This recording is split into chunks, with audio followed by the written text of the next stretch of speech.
Hi guys, Kayla here with Your Body, Your Vehicle. Last week was crazy with finals. That's why I didn't get to film for you. And this weekend I have a crazy busy work schedule. So I'm really excited that I had the time to film this today because I did not want to wait till next week. As far as finals go, I did really well.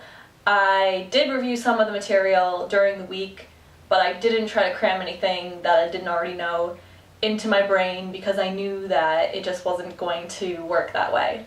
I do much better if I study throughout the entire semester and then make sure that during the week of finals that I eat properly, I go to the gym regularly, and I get 8 hours of sleep.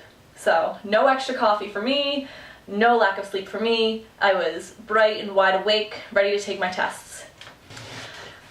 So today I want to talk to you about diagnostics. Alright, so we all know the feeling. You get in the car, you turn on the key, and all of a sudden your check engine light goes on. Nobody likes that feeling because you don't know what the hell is wrong with your car at that point. So of course, you bring it to a shop and you pay them $90 to do a diagnostics test on it, just to figure out what's wrong.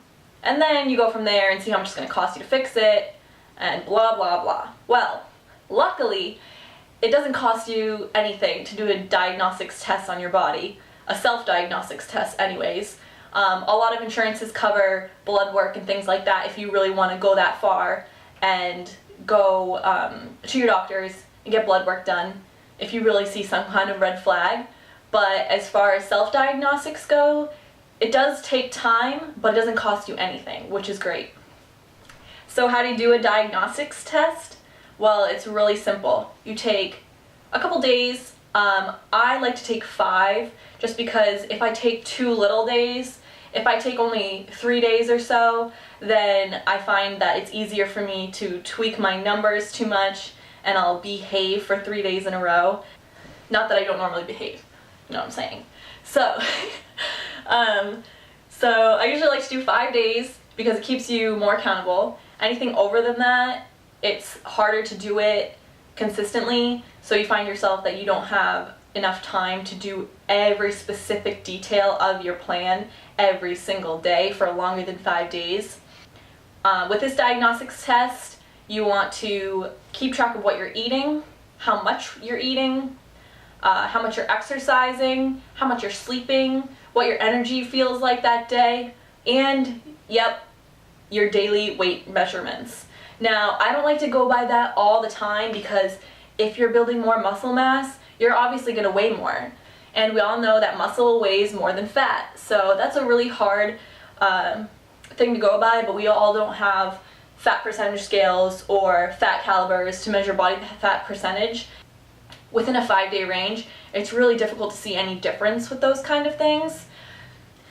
Another thing you want to keep track of is, of course, how much water you're drinking every day as well. Now, what is this going to do for you? If your check engine light goes on and you're seeing like a red flag somewhere within your body, you want to investigate this further. You want to see like maybe where you're going wrong. Say you're gaining weight or you're losing weight too rapidly. You want to take a really good snapshot of what your diet and exercise looks like and even your sleep patterns to see, you know, what might be going wrong here and where you could tweak things to make you feel better as a person. We all want to have energy and vitality and be able to get through every day happy and healthy and alive. So you might be wondering what prompted me to do this myself. Well, for one, I want to show you guys how to do it. And for two, I stick to a 6-meal-a-day plan.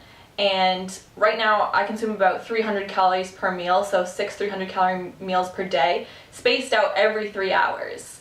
Now, that's what's worked for me in the past when I was exercising approximately 5 times per week, focusing a lot on cardio.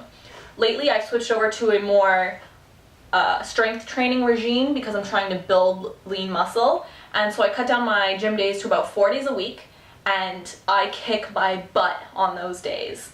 So what I'm finding out now is that I might need to tweak my diet somewhere because some days I'm hungry all day long and I can't stick to my 300-calorie meals every 3 hours. It's just not working on some of the days, especially on the days that I have intensive workouts.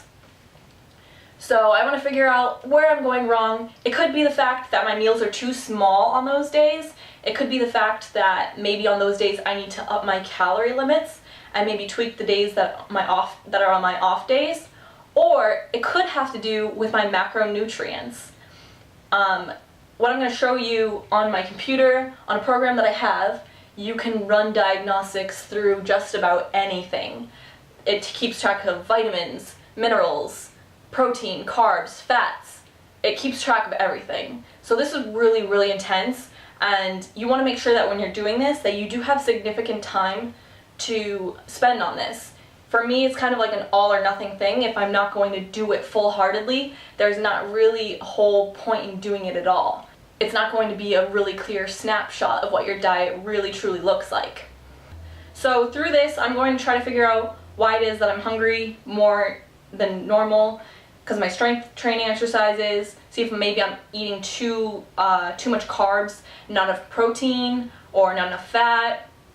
So I really want to look deeply into my nutrition portion. Now, this seems really intense and really time consuming.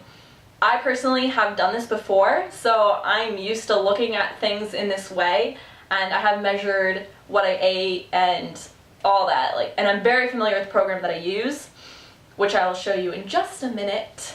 And so for me, it might seem a little bit easier. For you, it might take a little bit more time, but I know that if this is something that you're looking to do, you can do it.